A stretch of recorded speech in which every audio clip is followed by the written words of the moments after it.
At least to me, one of the silliest initiatives undertaken by the Liberal Party of Canada and the NDP has been their strange war on large grocery store chains.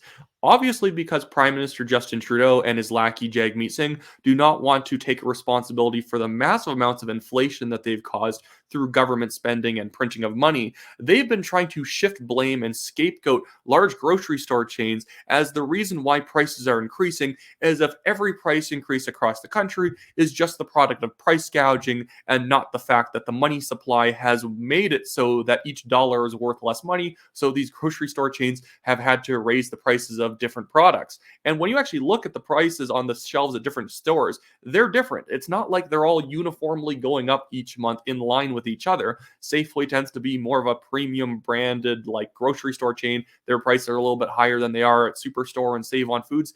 These chains are not the same. Yet Jagmeet Singh and Trudeau want to make you think that when bread goes up in price, it has nothing to do with them. It's all because Loblaw CEOs like Galen Weston are super greedy and that they're just using inflation as an excuse to raise prices, not the fact that they're having to react to the economic factors like any other business has to. It's just because they're super greedy. It doesn't even work this way. If like Loblaws, Walmart, a lot of the other chains were all price gouging, Safeway would just lower their prices or keep their prices the same, and they would immediately eat up a much larger portion of the market and make more money despite having lower prices than the rest. It's just basic economics, but Trudeau and Singh rely on you not knowing what economics are. But now it's turned to the Liberals and the NDP pretending like it's actually also the Conservatives who are in cahoots with the grocery store chains in order to keep prices high. They're trying to rob you. Like it's like so conspiratorial. This is why I always say it's actually the left-wing parties in Canada that are far more conspiratorial or have a lot more conspiracy theory type thinking in their parties. They think that there's always shadowy forces trying to screw you over, the tax-paying citizen of this country, who it's totally not the Liberals' fault for that you're poor because they keep taxing you to death and raising prices through inflation. It's secretly the Conservatives and businessmen colluding to make you poorer. Ridiculous, but I want to get into some of the posts that the Liberals have been making about this. Mostly from Mark Garrettson. A lot of the Liberals have been posting the same stuff, but he's always the most histrionic and unhinged of the Liberal MPs. He's the Liberal MP from Kingston and the Islands. I saw in a recent 338 projection that he's not going to win his seat. And so I think we can only assume that in the next year or so, he's only going to get more sweaty and desperate in terms of his rhetoric. It's only going to get worse, and I'm here to laugh at him.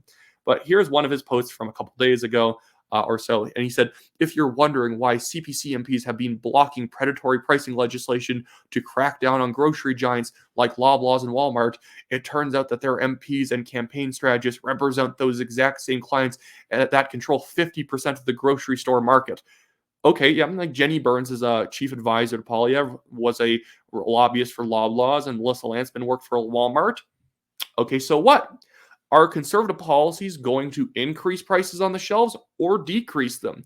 The thing is that the conservatives are opposing these restrictive policies on grocery store pricing, like the grocery store bill of rights or customer bill of rights or whatever the Liberals and NDP are pushing, because they only will actually increase prices. When you put more restrictions on what like grocery stores can increase prices on, the grocery stores will just have to increase prices somewhere else. It's the way rent control ends up working. Yes, you can make sure that the price of bread and eggs like go down, or at least they're frozen, but they're going to have to, increase the price of kumquats and pears to make up for it. It's just how economics works. When you actually look at the data from these individual grocery store chains, over the past few years, they've been making less money.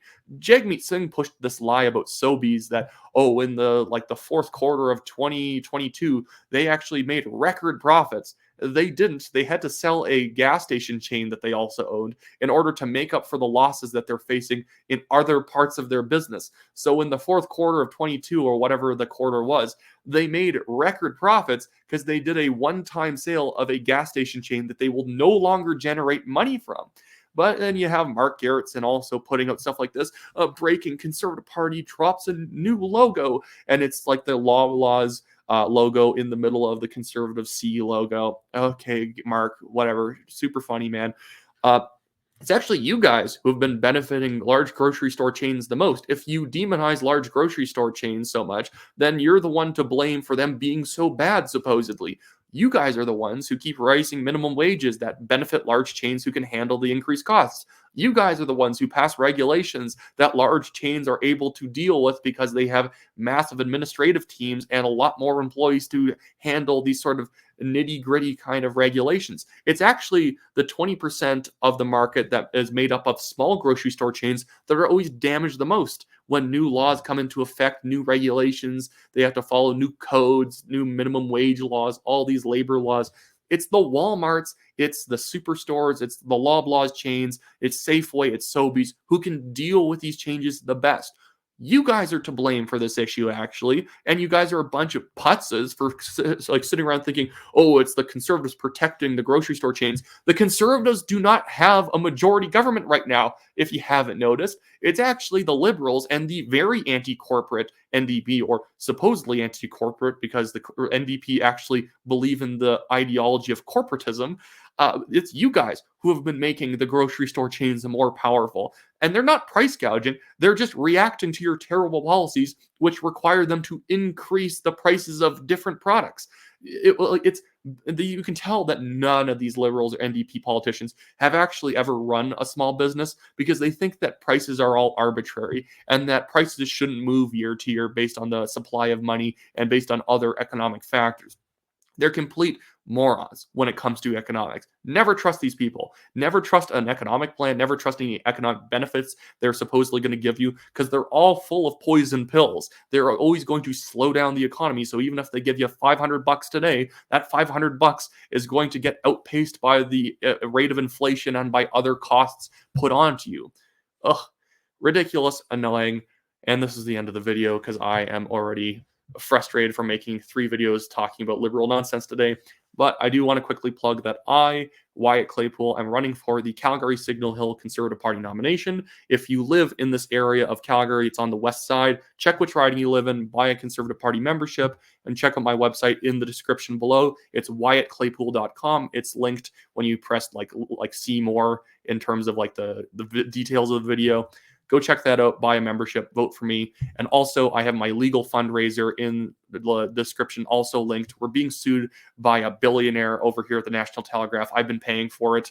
It's cost me over $25,000 defending us from the most ridiculous defamation suit I've ever seen. Everything we mentioned about the guy, or our guest writer said about the guy, was 100% true. It had already been reported by other people, and he never disputed it back in the day other than saying, I think that's not quite accurate. But he never sued the Globe and Mail for saying the same things because he knew he'd get trounced in court. He assumed I couldn't pay for the lawsuit, so he's been trying to drag me through the court system, assuming I would become bankrupt and have to give him a fake apology or something like that.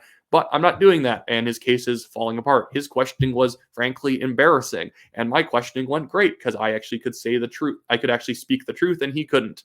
Anyways, so that's all I can say, or that's it for me today, and I'll see you guys in my next video or stream, whichever comes first.